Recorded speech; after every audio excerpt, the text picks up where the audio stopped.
آج آپ کے سامنے رکھتے ہیں دنیا کے سب سے بڑے بحری جہاز کی تباہی، جسے صدام حسین کی فوج نے ڈبویا اور پھر اس کا اپنا حجم اس کے زوال کا باعث بنا۔ اس کے کئی نام اور خطابات تھے۔ اپنی 30 سالہ زندگی کے دوران سی وائٹ جائنٹ کو انسانوں کا بنایا گیا سب سے بڑا جہاز، سب سے زیادہ تیل لے جانے کی صلاحیت رکھنے والا جہاز جیسے کئی خطابات ملے۔ اس جہاز کے کئی اور نام بھی تھے، جیسا کہ ہیپی جائنٹ، جاہر واکنگ، نوک نیوس اور جبکہ اسے سپر ٹینکر بھی کہا جاتا تھا۔ جہاں یہ بحری جہاز لاکھوں لیٹر تیل لے جانے کی صلاحیت رکھتا تھا، وہیں پہ اپنے انتہائی بڑے حجم کی وجہ سے کئی بندرگاہوں میں داخل بھی نہیں ہو پاتا تھا۔ یہ لفظ حجم ہے، اس کو کچھ لوگ حجم بھی کہتے ہیں۔ بہرحال اپنے اس حجم کی وجہ سے سوئس نہر اور نہر پاناما جیسی کئی اہم سمندری گزرگاہیں عبور کرنے سے قاصر تھا، اور بالآخر جہاز پر عراق میں صدام حسین کی فوج نے حملہ کر کے آگ لگا دی، جس کے بعد یہ ڈوب گیا تھا۔ لیکن ہر عظیم سمندری داستان کی طرح یہ تباہی اس جہاز کی کہانی کا اختتام نہیں تھا۔ اس کو دوبارہ بنایا گیا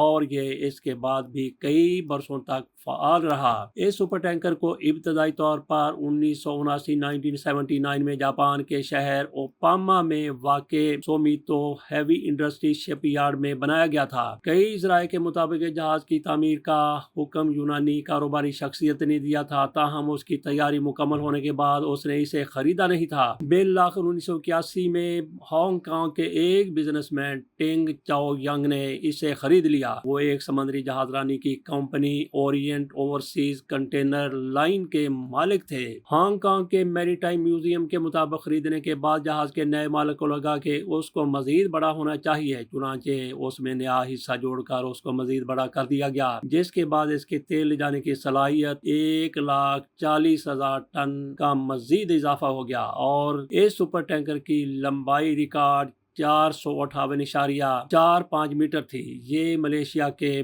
پیٹروناس ٹاور اور نیو یارک کی امپائر اسٹیٹ بلڈنگ کی اونچائی سے بھی زیادہ اونچا تھا، لمبا تھا۔ اس سپر ٹینکر کی لمبائی ریکارڈ 458.45 میٹر تھی۔ یہ ملیشیا کے پیٹروناس ٹاور اور نیو یارک کی امپائر اسٹیٹ بلڈنگ کی اونچائی سے بھی زیادہ لمبا تھا۔ یہ جہاز تقریباً 4 ارب بیرل تیل لے جانے کی صلاحیت رکھتا تھا، اور جو ایک عام کار میں 100 بار سورج تک جا کر واپس آنے کے لیے کافی تھا۔ یہ جہاز آج کے زمانے کے سب سے بڑے کروز جہاز آئیکن آف دا سی سے تقریباً 100 میٹر، جبکہ مشہور زمانہ ٹائٹینک سے 200 میٹر زیادہ لمبا تھا۔ اگر اس جہاز کو پورا بھر دیا جائے تو اس کا وزن 6,57,000 ٹن ہو جاتا ہے، اور اتنے بھاری جہاز کو چلانے کے لیے روزانہ کی بنیاد پر 220 ٹن ایندھن لگتا تھا۔ جب 1998 میں اس جہاز کا دورہ کیا گیا BBC کی طرف سے، تو جہاز کے کپتان سریندر کمار موہن نے بتایا تھا کہ یہ جہاز سمندر میں تقریباً 16 ناٹس یا تقریباً 30 کلومیٹر فی گھنٹہ کی رفتار سے چل سکتا ہے۔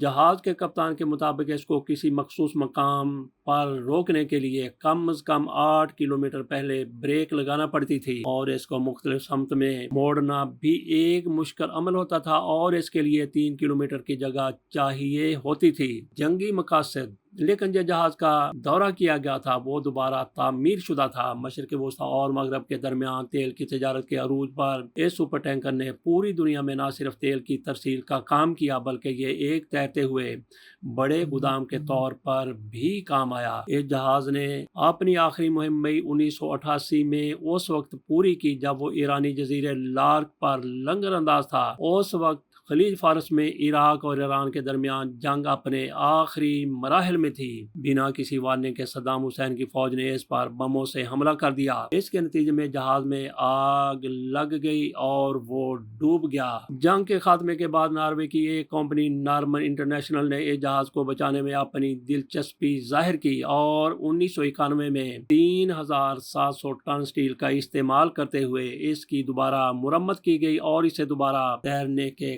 قابل بنا دیا گیا، مگر اب اس کا نام سی وائی جائنٹ نہیں رہا تھا، اب اس کا نام ہیپی جائنٹ رکھا گیا تھا۔ دیوکاما جہاز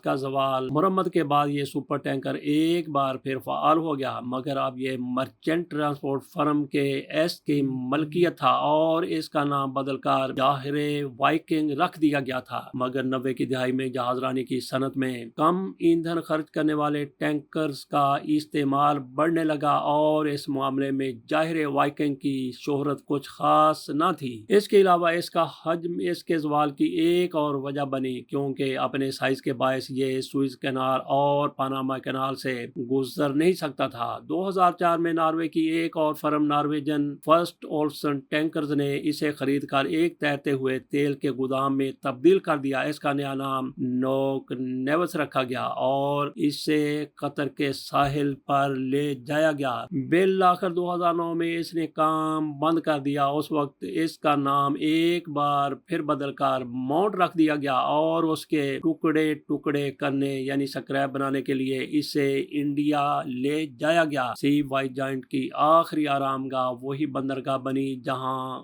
اس کو دنیا کے سب سے بڑے جہاز کا خطاب ملا تھا، یعنی ہانگ کانگ۔ اب اس کا صرف 36 ٹن کا ڈھانچہ بچا ہے جو ہانگ کانگ کے میری ٹائم میوزیم میں رکھا گیا ہے۔ یہ تھی کہانی دنیا کے سب سے بڑے بحری جہاز کی تباہی کی، اس کے دوبارہ سے فعال ہونے کی اور اس کے پھر میوزیم میں چلے جانے کی۔ اجازت دیجیے، اللہ حافظ۔